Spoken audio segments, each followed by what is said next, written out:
नमस्कार। आज हम उत्तराखंड प्रिंसिपल परीक्षा के लिए जो एकलव्य आईएएस एकेडमी देहरादून में कोचिंग कक्षाएं संचालित हो रही हैं, उसका जो प्रथम प्रश्न पत्र है जिसमें हिंदी भाषा की एक यूनिट है और उसमें 20 प्रश्न पूछे जाने हैं और 20 ही अंक उसके लिए दिए गए हैं।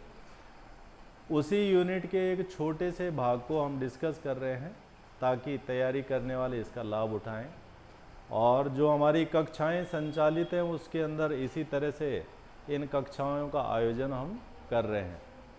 तो जो भाषा से संबंधित इकाई है प्रश्न पत्र 1 में, ये जो है भाग 1 है और सामान्य हिंदी यानी जर्नल हिंदी इसका एक हिस्सा है जिसमें 20 प्रश्न होंगे और 20 प्रश्नों के 20 ही अंक हैं। इसमें जो हिंदी के अंदर सिलेबस दिया गया है उसमें जो है वर्णमाला है, वर्णमाला से संबंधित उसके अलग अलग पहलू हैं, संधि है, समास है, संधि विच्छेद है, पर्यायवाची शब्द हैं, कुछ अनेक शब्दों के लिए एक शब्द हैं, उसके अलावा कुछ लोकोक्ति मुहावरे और साथ में उसमें संज्ञा, सर्वनाम और उससे संबंधित भाग होंगे। तो ये पूरा का पूरा जो है हिंदी का सिलेबस है उत्तराखंड प्रिंसिपल बैच के लिए। अब इसको पढ़ना कैसे है, इसकी तैयारी कैसे की जाए, कैसे इस हिस्से में अच्छी सी पकड़ बनाई जाए ताकि अधिक से अधिक प्रश्नों का जवाब दिया जा सके, इसके लिए एक हमारी एक रणनीति होनी चाहिए, एक स्ट्रैटेजी होनी चाहिए और वही कोशिश हम यहाँ पे कर रहे हैं कि इसको हम पढ़ें कैसे। तो एक तो जो है सीधे किताब से पढ़ना हुआ, एक हुआ उसे हम एक प्रॉपर फ्लो चार्ट में बना लें ताकि वो याद होने की संभावना ज़्यादा हो और परीक्षा में हम ज़्यादा से ज़्यादा जो है ऐसे प्रश्नों को हल कर सकें जो हिंदी वाले भाग से आएंगे। तो क्या हिस्सा इसके अंदर है, इसको हम इस तरह से शुरुआत करते हैं इसकी कि पूरे विश्व में जो भाषा है ये लगभग 12 भाषा परिवार बताए जाते हैं कि पूरे विश्व में लगभग 12 भाषा परिवार हैं और इनमें से 2 भाषा परिवार भारत में हैं, एक उत्तर भारत के अंदर और एक दक्षिण भारत में। जब हम उत्तर भारत वाली भाषा को कहते हैं तो इसको हम भारोपीय भाषा के नाम से जानते हैं या आर्य भाषा।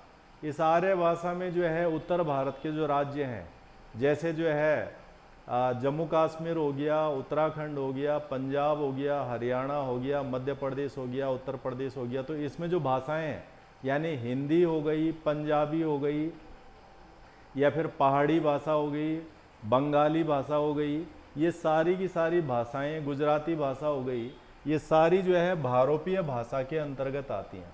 तो इनको हम भारोपीय या फिर जो है आर्य भाषा के नाम से जानते हैं। और जो दक्षिण भारत के राज्य हैं वहाँ पर जो भाषा परिवार है उसे कहते हैं हम द्रविड़ भाषा परिवार। और इस द्रविड़ में दक्षिण की भाषाएं आ जाएंगी जिसमें मलयालम होगी, तमिल होगी, तेलुगु होगी, उड़िया होगी, कन्नड़ा होगी, ये सारी की सारी जो है द्रविड़ भाषा परिवार के अंदर आ जाती हैं। तो अगर हमारे पास प्रश्न आए कि भारत में भाषा परिवार कितने हो गए, तो 2 आर्य भाषा और द्रविड़ भाषा और कहाँ कहाँ पर इनको बोला जाता है। तो एक शुरुआती जो है एक डिवीजन। अब हम इसमें सीधे पहले वाले हिस्से के अंदर आ जाते हैं जो इसमें महत्वपूर्ण है और ये है भाषा की इकाइयाँ। भाषा की इकाइयाँ क्या होती हैं? तो भाषा की इकाई में सबसे पहले हम ध्वनि की बात करते हैं, फिर वर्ण और फिर वर्ण से मिलकर बनता है वर्णमाला। जब हम ध्वनि की बात करते हैं तो शब्दों का आधार स्तंभ माना जाता है ध्वनि को। यानी किसी भी शब्द की जो व्याख्या है हम ध्वनि के रूप में उसे कर सकते हैं और स्वरों की अभिव्यक्ति करने पर ध्वनि सुनाई देती है। जब जो है स्वर, जैसे हमारे पास जो है अलग अलग तरह के जो स्वर हैं, जब हम उनकी अभिव्यक्ति करते हैं, उनका उच्चारण करते हैं तो तब ध्वनि का आभास होता है। तो हम इसे कह सकते हैं कि ध्वनि एक तरह से अखंड है, यानी इसके जो है भाग नहीं किए जा सकते हैं, इसके हिस्से नहीं किए जा सकते, इसके टुकड़े नहीं किए जा सकते। तो ध्वनि को हम इस तरह से समझ सकते हैं कि शब्दों का ये आधार स्तंभ है, स्वर की अभिव्यक्ति करने पर ध्वनि सुनाई देती है, और ध्वनि अखंड है, अर्थात इसके जो है खंड नहीं किए जा सकते। ये तो हो गया पहला भाग ध्वनि। अब ध्वनि के साथ जो है हम वर्ण पे कैसे आते हैं, तो प्रत्येक जो ध्वनि है वो वर्ण है, और भाषित ध्वनियों के लिए लिखित रूप को हम क्या कहते हैं, वर्ण। जैसे हमने बोल दिया क, ख, ग, घ, ग, तो ये जो शब्द हैं या फिर जो वर्ण है, ये वर्ण ध्वनि के उच्चारण से ही जो है बनते हैं, और जब हम इनके उच्चारण के आधार पर इनको विभाजित करते हैं तो कुछ को कहते हैं हम स्वर, कुछ को कहते हैं हम व्यंजन। और जब हम वर्ण से फिर जो है वर्णमाला में आते हैं, तो वर्णमाला क्या है, यानी किसी भी भाषा परिवार के वो व्यवस्थित वर्ण जो उसके व्याकरण के अनुसार विभाजित होते हैं, प्रयोग होते हैं, और फिर एक निश्चित भाषा के लिए उनका हम इस्तेमाल करते हैं। तो जैसे हम यहाँ पे हिंदी भाषा की बात कर रहे हैं, तो हिंदी भाषा में कुल वर्णों की संख्या है 52। अगर हम इनको उच्चारण की दृष्टि से विभाजित करना चाहें, जैसे अंग्रेजी को विभाजित किया जाता है, तो उसको हम सीधे दो कैटेगरी में डिवाइड कर देते हैं, वोवल्स के रूप में जो है हम उसे बांट देते हैं, और जो बाकी बचते हैं वो कंसोनेंट हो जाते हैं। इसी प्रकार से जब हम हिंदी को विभाजित करते हैं, हिंदी वर्णों को, तो इसमें कुछ होते हैं स्वर, कुछ होते हैं इसमें व्यंजन जिनको बोलने के लिए स्वर की आवश्यकता पड़ती है, और कुछ ऐसे होते हैं जिन्हें नाक से बोला जाता है, उन्हें अनुस्वर और विसर्ग बोलते हैं। तो यहाँ पर जो मूल स्वर हैं उनकी संख्या होती है 11, अ, आ, ई, उ, री, ए, ऐ, ओ, औ। यहाँ तक जो ये होते हैं मूल स्वर। बाकी जो अंग और आ आता है उन्हें कहते हैं हम अनुस्वर, यानी उनके उच्चारण में नाक का इस्तेमाल होता है।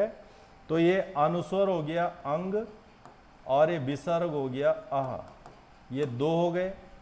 और बाकी इसके पास जो बचते हैं और जिनके उच्चारण के लिए हम स्वरों का प्रयोग करते हैं, उन्हें कहते हैं हम व्यंजन। तो व्यंजन का से शुरू हो जाता है और मां तक, ये 25 कुल व्यंजन हैं, और इनको हम स्पर्श व्यंजन के नाम से जानते हैं। तो 25 व्यंजन तो ये हो जाते हैं। स्पर्श व्यंजन क्यों कहते हैं इन्हें, क्योंकि इन्हें हम मुख और गले के अलग अलग भागों के उपयोग करके इनका उच्चारण करते हैं। बाकी इसमें जो है और होते हैं वो 14 और व्यंजन है, जैसे य, र, ल, व, ये एक समूह है, स, स, ह, ये एक समूह है, अक्ष, त्र, ज्ञ, ये एक समूह है। तो इस आधार पर जो है ये 25 स्पर्श व्यंजन हो गए और 14 अन्य हो गए, तो टोटल मिला के 39 व्यंजन हो जाते हैं। तो कुल मिलाकर ये टोटल 52 जो है वर्ण हमारे पास है। तो इस तरह से ध्वनि क्या है, ध्वनि के बाद वर्ण क्या है, और वर्ण से फिर वर्णमाला कैसे बनती है। परीक्षा में प्रश्न किस तरह से आएगा, इसमें वो ध्वनि की व्याख्या पूछ सकता है, या फिर वर्ण की व्याख्या पूछ सकता है, या फिर वर्णमाला में जो विभाजन है इसके ऊपर क्वेश्चन आ सकता है। तो इस तरह से अगर हमारे दिमाग में ये चीज़ें स्पष्ट हैं कि जो है ध्वनि क्या है, वर्ण क्या है, वर्णमाला के अंतर्गत स्वर क्या है, व्यंजन क्या है, अनुस्वर क्या है, विसर्ग क्या है, तो इन पे हम आराम से जो है जवाब परीक्षा में दे सकते हैं। अब हम इसके विभाजन पे आ जाते हैं। जैसे हम कह रहे थे कि जो स्वर हैं इसमें जो मूल स्वर हैं उनकी संख्या होती है 11। वैसे तो टोटल वो 13 हो जाते हैं, परंतु मूल स्वर हमें कहते हैं 11।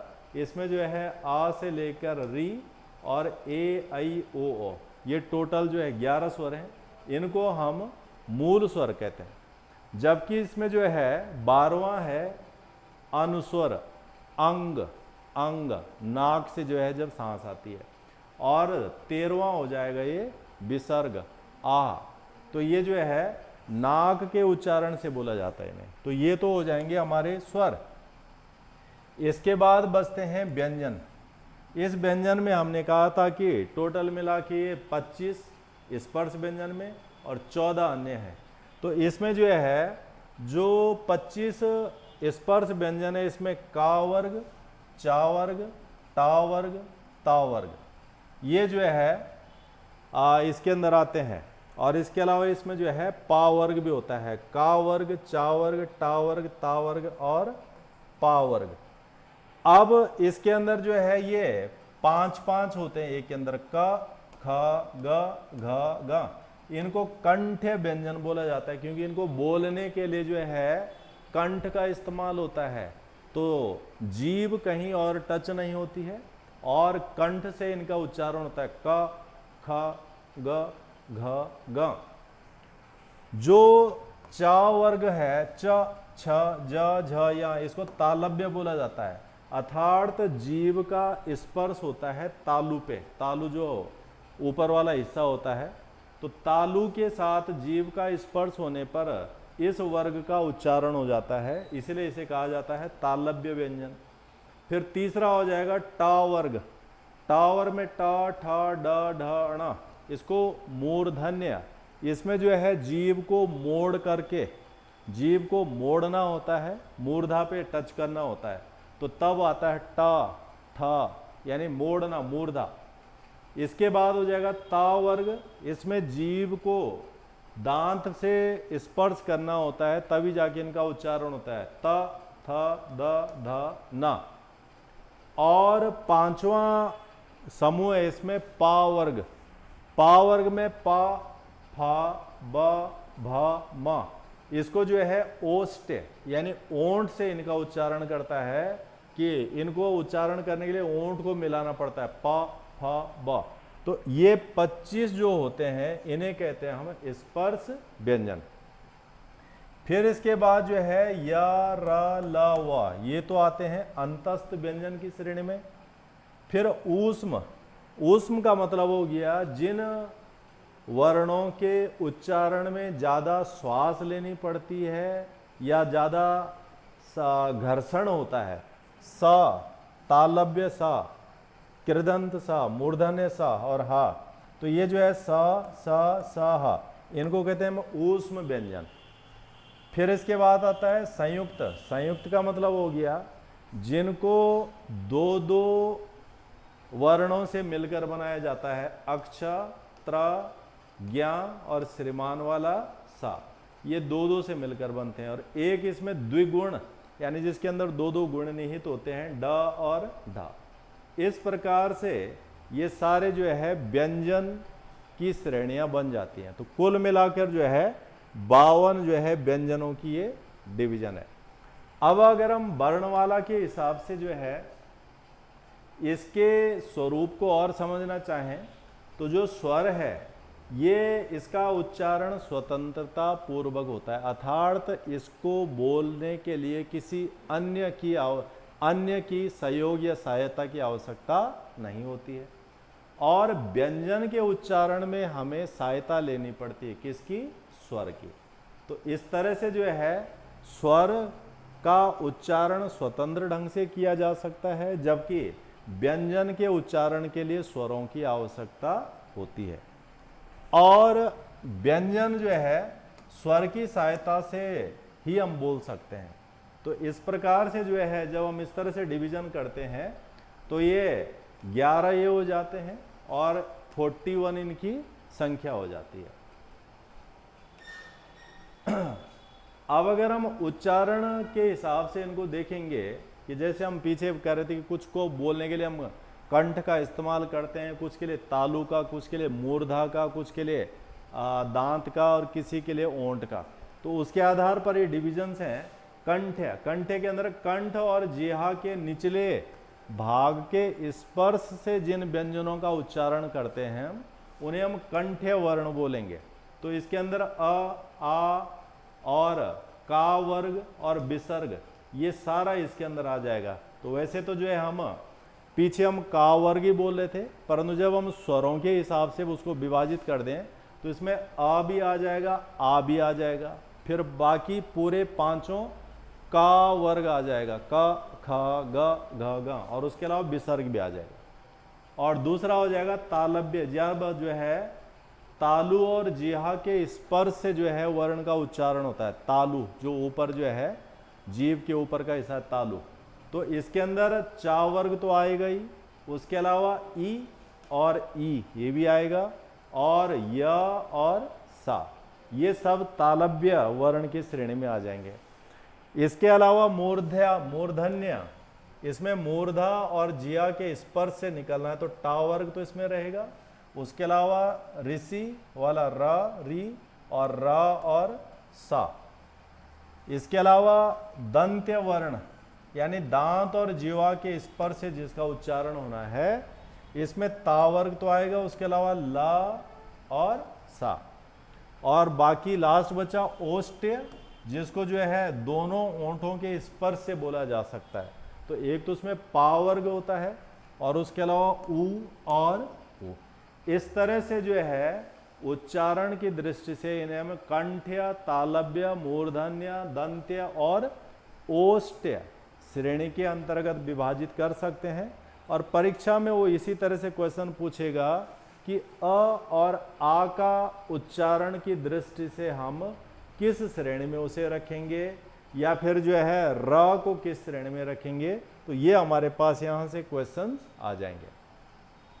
जब इन वर्णों का उच्चारण होता है तो मुख की आकृति कैसे होती है, यानी कभी हमें किसी वर्ण का उच्चारण करने के लिए मुख को ज़्यादा खोलना पड़ता है, किसी वर्ण का उच्चारण करने के लिए कम खोलना पड़ता है। तो इस आधार पर भी जो है हमारे पास क्वेश्चंस रहेंगे।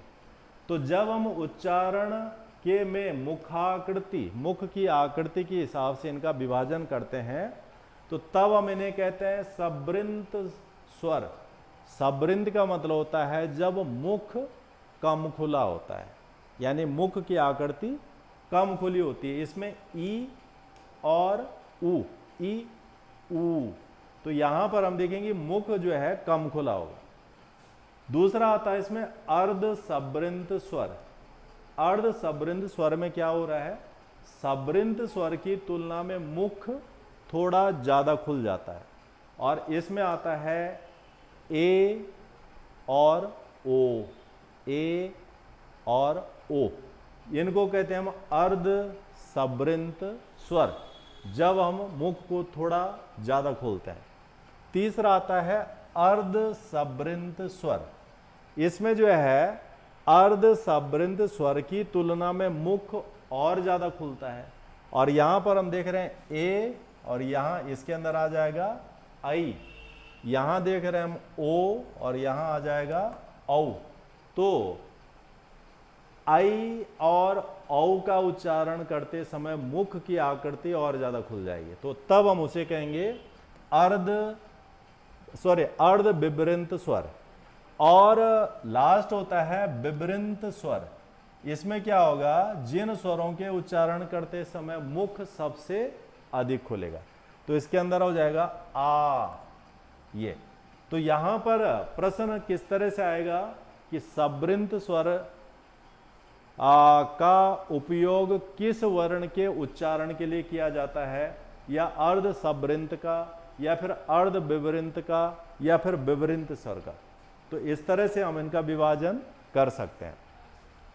उसके अलावा जो है उच्चारण की दृष्टि से स्वर के एक और विभाजन है, और ये विभाजन है ह्रस्व स्वर या फिर लघु स्वर।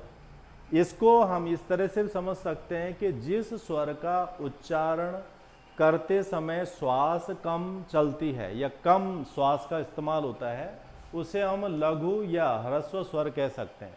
जैसे जो है हमारे पास स्वर है अ, आ, ई, उ, ऊ, री। तो यहां पर जो है अ, ई, उ, री को बोलते समय कम श्वास लगती है, इसलिए इनको मूल स्वर या लघु स्वर बोला जाता है।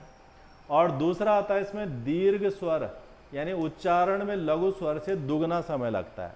तो इसमें अ, इसमें आ जाएगा आ, ई, उ, ऊ, फिर जो है ए, आई, ओ, औ, ये जो है दीर्घ स्वर आ जाएंगे। और तीसरा होता है प्लुप्त स्वर।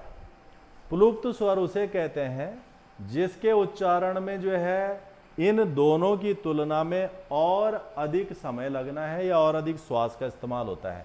तो इसका प्रयोग दूर से बुलाने में किया जाता है, जैसे हम कहते हैं हाय, अरे, आप। तो ये जो यहाँ पर श्वास की प्रकृति होगी वो ज़्यादा लंबी चलेगी। तो इस आधार पर हम जो है स्वरों को 3 श्रेणी में बांट सकते हैं, लघु स्वर, दीर्घ स्वर और प्लुप्त स्वर। इस प्रकार से जो है ये विभाजन जो है उच्चारण के आधार पर हो जाएंगे। फिर हम स्वर को अगर स्वर के भेद करना चाहें तो एक तो हो गया मूल स्वर जिनकी उत्पत्ति अन्य स्वरों से नहीं होती है, यानी ऐसे स्वर जिनकी उत्पत्ति स्वयं से रहती है उन्हें हम मूल स्वर कहेंगे, जैसे अ, ई, उ और री। और दूसरे हो जाएंगे संधि स्वर। संधि का मतलब होता है जुड़ना, यानी जो कुछ के जुड़ने से फिर बनती हैं, तो जिनकी उत्पत्ति दूसरे स्वरों के मेल से होती है। जैसे जो है इसमें जो है ए, आई, ओ, औ, या फिर दीर्घ स्वर हो गए। अब जैसे जो है दो समान प्रवृत्ति के स्वर मिल जाएं, जैसे आ है, छोटा आ मिल जाए तो दोनों के मिलने से जो है एक बड़ा आ जाएगा, यानी दीर्घ हो जाएगा। इसी प्रकार से ऊ और ऊ के मिलने से बड़ा ऊ आ जाएगा, ई और ई के मिलने से बड़ा ई। तो ये तीनों क्या हो जाएंगे, ये हो जाएंगे संधि स्वर। इसी प्रकार से ए कैसे बनेगा, आ और ई के मिलने से ए बनता है, या फिर बड़ा आ और ए के मिलने से आई बन जाएगा, आ और ऊ के मिलने से ओ, और बड़ा आ और ओ के मिलने से औ। तो इस तरह से इन चार को हम संयुक्त स्वर बोल सकते हैं, क्योंकि ये दो अलग अलग स्वरों से बन रहे हैं, समान प्रकृति के जो नहीं है, आ और ए, इसलिए इनको बोला जाएगा संयुक्त स्वर। और ये समान श्रेणी के स्वरों के मिलने से बन रहे हैं और अपनी श्रेणी का बड़ा वाला स्वर बना रहे हैं, इसलिए इसको कहा जाएगा दीर्घ स्वर। तो इस प्रकार से जो है हिंदी व्याकरण वाले हिस्से में जो 20 नंबर का है, अगर हम इसको थोड़ा व्यवस्थित करके पढ़ें तो ये सारा याद किया जा सकता है और परीक्षा में इससे बड़ा आसानी से नंबर हासिल कर सकते हैं या पेपर में अच्छा स्कोर कर सकते हैं। तो आज के लिए इतना ही, धन्यवाद।